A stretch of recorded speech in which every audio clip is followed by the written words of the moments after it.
నమస్తే. శ్రీ మాత్రే నమః. శ్రీ గురుభ్యో నమః. శ్రీ వాగ్దేవ్యై నమః. అయితే మన ఖగోళ శాస్త్రంలో గ్రహాలు ఎప్పటికప్పుడు సంచారం చేస్తూ ఉంటాయి. ఇక్కడి నుంచి ఈ రాశిలోంచి ఆ రాశిలోకి ఇలా తమ చలనాలను ప్రారంభిస్తూ ఉంటాయి. అయితే ఈ చలనాలు, ఈ పరిభ్రమణలు ఒక్కొక్కసారి 2 గ్రహాలు, ఒక్కొక్కసారి 3 గ్రహాలు ఇలాగా వాటి భ్రమణంలో, వాటి పయనంలో కలుసుకునే అవకాశాలు కలుగుతూ ఉంటాయి. ఈ అవకాశాలని మనము సంయోగము అంటాము. అయితే ఈ సంయోగాలు కొన్ని కొన్ని పాపగ్రహాలు, కొన్ని మంచి గ్రహాలు కలిసి ఆహ్, విపరీతమైన ఫలితాలు కొంతమంది ఇస్తే, కొంతమంది మంచి ఫలితాలను ఇస్తూ ఉంటారు. అయితే 2 పుణ్యగ్రహాలు కలిస్తే వచ్చేవి రాజయోగము, మహారాజయోగాలు కలుగుతూ ఉంటాయి. ఈ కలయిక వల్ల ఈ రాజయోగాలనేవి మనకి ఒక్కొక్కసారి ప్రతి నెల జరుగుతుంటాయి. కొన్ని సార్లు రోజుల్లోనే జరుగుతూ ఉంటాయి. ఇలా వాటి పరిభ్రమణాన్ని మనం ఇంత అని లెక్క కట్టలేని పరిస్థితి. అయితే దృక్పంచాంగం ప్రకారము, జ్యోతిష శాస్త్ర ప్రకారము గ్రహాలు నిర్దిష్ట సమయంలో ఒక రాశి నుంచి అంటే ఈ పర్ఫెక్ట్ టైం నుంచి ఈ పర్ఫెక్ట్ టైం వరకు సంచారం చేస్తే ఆ సంచారాలు, ఆ గ్రహాల సంయోగము, ఆ సంచారాన్ని మనము మహారాజయోగము అంటామనమాట. అయితే ఇప్పుడు మనకి మార్చి నెలలో జరగబోయేది ఏంటంటే మీనరాశిలోకి సూర్యుడు, శుక్రుడు ఇద్దరు వస్తున్నారు. ఇంతకు ముందే మనకి ఫిబ్రవరి నెలలో రవితో పాటు బుధుడు కలిశాడు. విశేషమైన యోగాన్ని ప్రసాదిస్తున్నాడు 12 రోజుల పాటు. అలాగే ఇప్పుడు మీనరాశిలోకి రవితో పాటు శుక్రుడు కలుస్తున్నాడు. మహారాజయోగం అనమాట. ఇంకా చెప్పేదానికి ఏముంది? శుక్రుడు విశేషమైన గ్రహము. రవి ఆరోగ్య ప్రదాత. ఇంకా ఆయన ఇవ్వలేనిది ఏమిటంటూ ఉంది గనక. అయితే మార్చి నెలల్లో గ్రహరాజు అయిన సూర్యుడు మీనరాశిలోకి ప్రవేశం చేస్తున్నాడు. అంటే మకరము మనకి సంక్రాంతి అప్పుడు ఎక్కడికొచ్చాడు? మకర రాశిలోకి ప్రవేశించాడు. ఆ తరువాత నెల కుంభరాశిలోకి. ఇప్పుడు మీనరాశిలోకి సంచారం చేస్తున్నాడనమాట.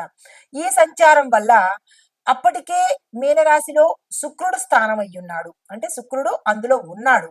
ఇప్పుడు సూర్యుడు మీనరాశిలోకి ప్రవేశించాడు.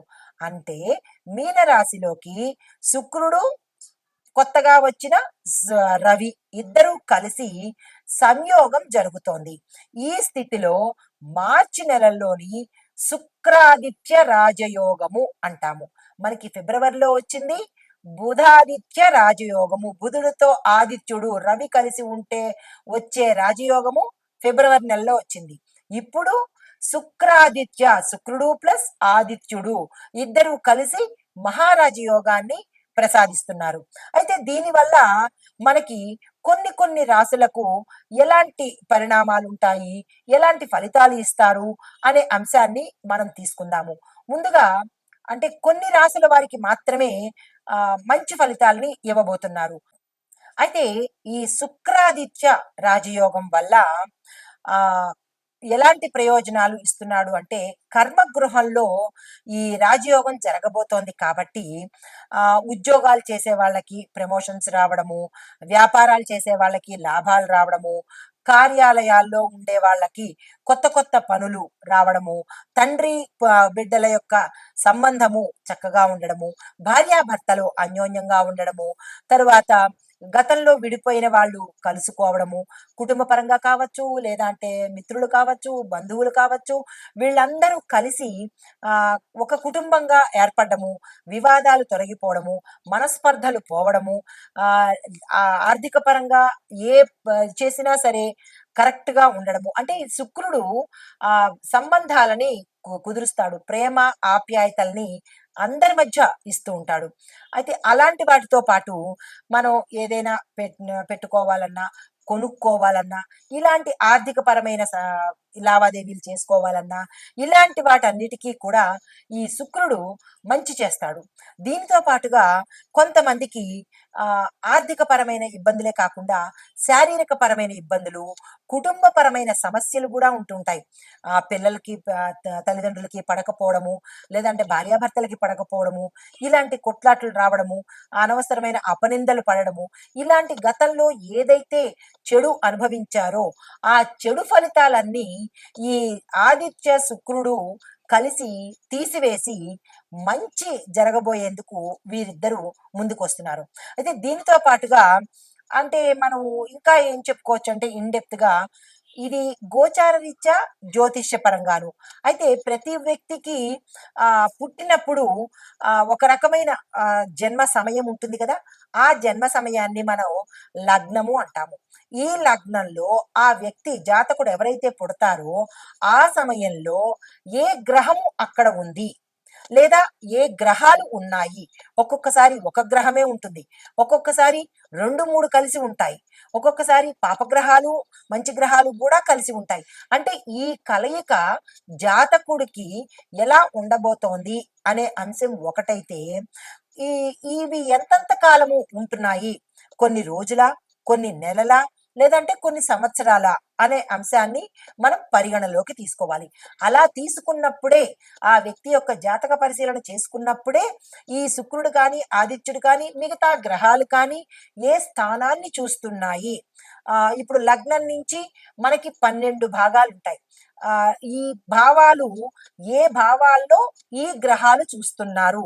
అంటే వ్యాపారం చూస్తున్నారా? కెరియర్ చూస్తున్నారా? అంటే భార్యాభర్త కళత్ర స్థానం అంటారు. ఆ కళత్ర స్థానం సప్తమాధిపతిని చూస్తున్నాడా? ఆ సప్తమాధిపతిలో ఎవరు ఉన్నారు? ఇలాంటివన్నీ మనం పరిశీలన చేసుకుంటే వీరు ఇచ్చే ఫలితాలు మనకి ఆపాదించబడతాయి. అలా కాకుండా నాకు చెప్పారు ఇవి వస్తాయి అని, నాకు రావట్లేదేమిటి అని అనుకోకుండా ఇలా మనకి జ్యోతిష శాస్త్రంగా మహామహులు, ఋషులు, పంచాంగకర్తలు వీళ్ళు అందించిన సమాచారము ఎప్పుడూ కూడా గోచార సమాచారమే అవుతుంది తప్ప వ్యక్తిగత సమాచారం కాదు. కాబట్టి దీన్ని మీకు వ్యక్తిగతంగా మనకి ఎంత శాతము అన్వయించుకోబడుతోంది, ఈ యోగము మనకి ఎంత కాలము ఉంటుంది, ఈ శుభయోగాలు, రాజయోగాలు, మహారాజయోగాలు మనకి ఎలా వర్తిస్తాయి అనే అంశాలను మనం ఒక్కొక్కటిగా మేషం నుంచి ద్వాదశ రాశుల వరకు, అంటే మేషం నుంచి మీనం వరకు అన్ని రంగాల వాళ్లకు, అన్ని రంగాలు అంటే విద్యార్థులు, విద్య, ఉద్యోగము, వ్యాపారము, వ్యవసాయము, వాణిజ్యము, పారిశ్రామికము, తర్వాత కుటుంబము, ఆరోగ్యము, రాజకీయ రంగము, ఐటీ రంగము, చిత్ర పరిశ్రమ, క్రీడాకారులు, ఇలా 12, 15 మందిని మనం తీసుకుని వారికి ఎలా ఉండబోతోంది అనే అంశాన్ని విపులీకరంగా సవివరంగా నేను మీకు తెలియచేస్తాను. అయితే ఈ శుక్ర ఆదిత్య యోగము ఇంకా విపులీకరంగా దశ అంతర్దశల్లో కనుక చెప్పుకున్నట్టయితే, శుక్రుడు వీనస్, ఆదిత్యుడు అంటే సూర్యుడు ఇద్దరూ కలిసి అనుకూల స్థితిలో ఉన్నప్పుడు ఏర్పడే యోగాన్ని శుక్ర ఆదిత్య యోగం అంటారు. అయితే ఈ యోగం ఉన్న వ్యక్తులు సామాజికంగా గౌరవవంతంగా ఉంటారు, అధికార స్థానంలో ఉంటారు, శ్రేయస్సుని పొందుతారు. అంటే ఈ 3 యోగాలు ఈ యోగం వల్ల కలుగుతాయి. దీనితో పాటుగా ముఖ్యంగా కళలు రిపీట్ చేసుకోండి. చాలా జాగ్రత్తగా ఎడిటింగ్ చేయండి. ముఖ్యంగా కళలు, రాజకీయాలు, వ్యాపారాలు, ఆర్థిక రంగంలో ప్రాచుర్యం పొందే అవకాశాలు వీరు కలగజేస్తున్నారు.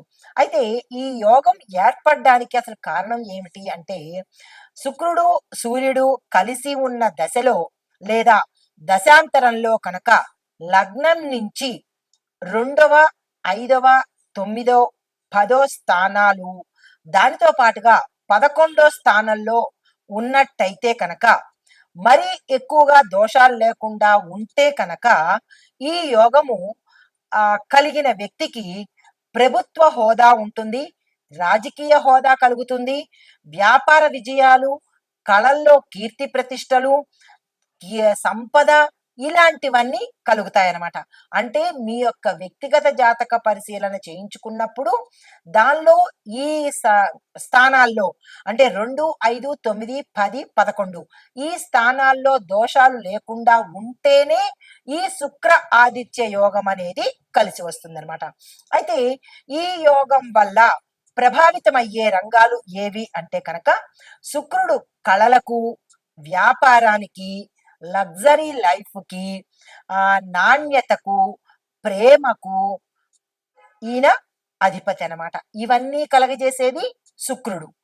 తర్వాత ఆదిత్యుడు అంటే రవి ఏమిటేమిటి ఇస్తాడు అంటే కనుక ప్రభుత్వ హోదా ఇస్తాడు. అంటే మంచి హోదా గల జీవితాన్ని ఇస్తాడు. అధికారం ఇస్తాడు. దీంతో పాటు నాయకత్వ లక్షణాలు, లీడర్‌షిప్ క్వాలిటీస్ కూడా ఈయన ఇస్తాడు. ఇది ఏ రంగాల వాళ్ళకి ఇవి ఉండబోతున్నాయి, ఈ యోగం ఎవరెవరికి ఉండబోతోంది అనేది కూడా నేను మీకు వివరంగా తెలియపరుస్తాను. ముందుగా రాజకీయ నాయకులు కనుక చూసినట్టయితే వారికి అంటే మొదటగా రాజకీయ నాయకులకు అధికారము, ప్రజాదరణ పొందుతారు. నెంబర్ 2 సినిమా రంగం వాళ్ళు అంటే కళారంగంలో ఉన్న వాళ్ళు, నటీనటులు, గాయకులు, దర్శకులు వీళ్ళ ముగ్గురు కూడా ప్రజాదరణ, కీర్తి, పేరు, ధనము ఈ 3 పొందుతారు. తర్వాత మూడోది వ్యాపారస్తులు. ఎలాంటి వ్యాపారస్తులు అంటే కనుక సక్సెస్ఫుల్ బ్రాండ్స్ నడిపేవాళ్ళు అంటే బ్రాండింగ్ అంటుంటాం కదా మనం. ఆ బ్రాండ్ వస్త్రాలు కావచ్చు, బ్రాండ్‌కి సంబంధించిన ఒక బ్రాండ్ క్రియేట్ చేసేవాళ్ళు ఆ వ్యాపారులు, లగ్జరీ బిజినెస్‌లు చేసేవాళ్ళు, జ్యువెల్లరీ బిజినెస్ చేసేవాళ్ళు, ఫ్యాషన్ డిజైనింగ్ బిజినెస్ చేసేవాళ్ళు, హోటల్ వ్యాపారం చేసే వాళ్ళకి విశేషమైన లాభాలను కలగజేస్తున్నారు. తర్వాత నాలుగవది అధికార స్థాయిలో ఉన్నవాళ్ళు అంటే ప్రభుత్వోద్యోగులు, న్యాయమూర్తులు అంటే లా చదివిన వాళ్ళు, అడ్వకేట్స్, లాయర్స్, ఉన్నతాధికారులు, అధిక శక్తి, గౌరవము వీరు పొందుతారనమాట. ఈ 4వ కేటగిరీ వాళ్ళు. ఇహ 5వ కేటగిరీ వాళ్ళు కళలు, సృజనాత్మక అంటే క్రియేటివిటీ రంగంలో ఉన్నవాళ్ళు ఎవరయ్యా అంటే సంగీతము, చిత్రకళ, రైటర్సు రచయితలు, దర్శకులకు విశేషమైన పేరు ప్రఖ్యాతలు పొందుతారు. అయితే 6వది ఆర్థిక రంగము అంటే బ్యాంకింగు, స్టాక్ మార్కెట్, పెట్టుబడిదారులు ఈ రంగంలో ఉన్న వాళ్ళకి విశేషమైన ధన సంపదను ఇవ్వబోతున్నాడు. తర్వాత 7వ అంశము గృహ నిర్మాణము, రియల్ ఎస్టేట్ రంగము ఈ వ్యాపారాలు చేసే వాళ్ళకి ప్రాపర్టీ డీల్స్ మాత్రము ఏదైనా ప్రాపర్టీకి సంబంధించిన డీల్స్ కానీ అగ్రిమెంట్లు కానీ మంచి లాభంగా తయారయ్యి సక్సెస్ని ఇస్తాయి. తద్వారా ధనాన్ని, కీర్తిని ఇస్తాయన్నమాట. మనం అనుకుంటుంటాం పలానా రియల్ ఎస్టేట్ కంపెనీ బ్రహ్మాండంగా రన్ అవుతోంది అంటే దాని అర్థం ఏంటంటే పలానా బ్రాండ్ కంపెనీస్ బట్టలు కావచ్చు, లేదా అంటే ఏదైనా వస్తువులు కావచ్చు. ఇప్పుడు వస్తువుల్లోకి చూపుకున్నట్టయితే బటర్ఫ్లై కంపెనీస్, బటర్ఫ్లై సంబంధించిన ప్రోడక్ట్స్, లేదు అంటే కనుక వస్తువులు చూసినట్టయితే, బట్టలు చూసినట్టయితే కొన్ని కొన్ని బట్టల బ్రాండింగ్స్ బ్రహ్మాండంగా ఉంటాయి. లాక్మే కానీ ఇలాంటి పెద్ద పెద్ద కంపెనీలకు శుక్రుడి యొక్క అనుగ్రహంతో పాటు ఇంత పేరు ప్రఖ్యాతలు కలుగుతున్నాయన్నమాట. అలాగే ఈ 7 విభాగాలలో ఉన్న వాళ్ళకి శుక్రాదిత్యంలో కలిగే విశేషమైన ఫలితాలు కలగబోతున్నాయి. దీనితో పాటుగా వీరికే కాకుండా ఈ 12 రాసుల వాళ్ళకి కూడా ఎలా ఉండబోతోందో చూడాలిగా. అవి మనం ఇప్పుడు ప్రస్తావన చేస్తాను. తదుపరి రాశి కుంభరాశి. ఈ కుంభరాశిలో ఉండే వారికి శుక్రుడు, ఆదిత్యుడు ఏమేమి వరాలు ఇవ్వబోతున్నారు, ఎలాంటి ఫలితాలు ఇవ్వబోతున్నారు అనే అంశాన్ని పరిశీలించిస్తే లాభం ఎవరికయ్యా అంటే కనుక వ్యాపారం చేసే వాళ్ళకి, వాణిజ్య రంగంలో ఉన్న వారికి, పారిశ్రామిక రంగంలో ఉన్న వారికి విశేషమైన లాభాలు. పెట్టుబడులు మీ ఇష్టం పెట్టుకోండి, విశేషమైన లాభం. వ్యాపార విస్తరణ, విదేశాలతో టైఅప్ పెట్టుకోవడము, పారిశ్రామిక రంగంలో కొత్త ప్రోడక్ట్స్ తయారు చేయడము, కొత్త కొత్తగా ఇన్వెంట్ చేయడము, టెక్నాలజీ ప్రవేశపెట్టడము, ఇలా మీరు ఏదైతే అనుకుంటారో అవి అన్నీ మీకు ఈ సమయంలో రాబోతున్నాయి. కాబట్టి ఇంకా కొత్తగా ఏదైనా ప్లాన్ చేయాలంటే ఈ సమయాన్ని ఉపయోగించుకోండి. కళారంగంలో ఉన్న వారికి కీర్తి ప్రతిష్టలతో పాటు మంచి మంచి అవకాశాలు, ప్యాకేజీలు పెరగడాలు, మీ పేరు పాన్ ఇండియా లెవెల్లో మారుమోగిపోవడము, దీనితో పాటుగా డైరెక్టర్లకి, నిర్మాతలకి, ఈ కళారంగంలో ఉండే నృత్య కళాకారులు, సంగీతం వాళ్ళు, రచయితలు అందరికీ కూడా చక్కని విశేషమైన ఫలితాలు కలగజేయబోతున్నాడు శుక్రుడు అనమాట. అయితే దాన్ని మీరు నిలుపుకునే ప్రయత్నం చేయండి. ఉపయోగించుకునే ప్రయత్నం తప్పనిసరిగా చేసుకోండి. అయితే ఎవరికైతే దోషాలు ఉన్నాయో అంటే ఏ పరంగా మీకు ప్రతికూలతలు ఉన్నాయి అంటే కనుక సంబంధ బాంధవ్యాల్లో ఒడిదుడుకులు వచ్చే అవకాశము అది కుటుంబ పరంగా కావచ్చు, సొసైటీ పరంగా కావచ్చు, లేదా మీరున్న రంగంలో కూడా కావచ్చు. అవి నిలుపుకునే ప్రయత్నం తప్పనిసరిగా చేసుకోండి. ఖర్చులు పెరిగే అవకాశం కూడా గోచరిస్తోంది. ఖర్చుల్ని నియంత్రించుకునే ప్రయత్నం చేయండి. ఆరోగ్యపరంగా జాగ్రత్తలు తీసుకోండి. దీనితో పాటుగా మీకు అన్నీ వచ్చేస్తున్నాయి, మాకు అన్ని రకాలుగా గౌరవ మర్యాదలున్నాయి అని ఈ శుక్రాదిత్యాలు ఇచ్చినటువంటి మహారాజయోగాన్ని మీరు యాటిట్యూడ్‌తోనో, ఇగోతోనో దాన్ని ఆహ్, నాశనం చేసుకునే ప్రయత్నం చేయకండి.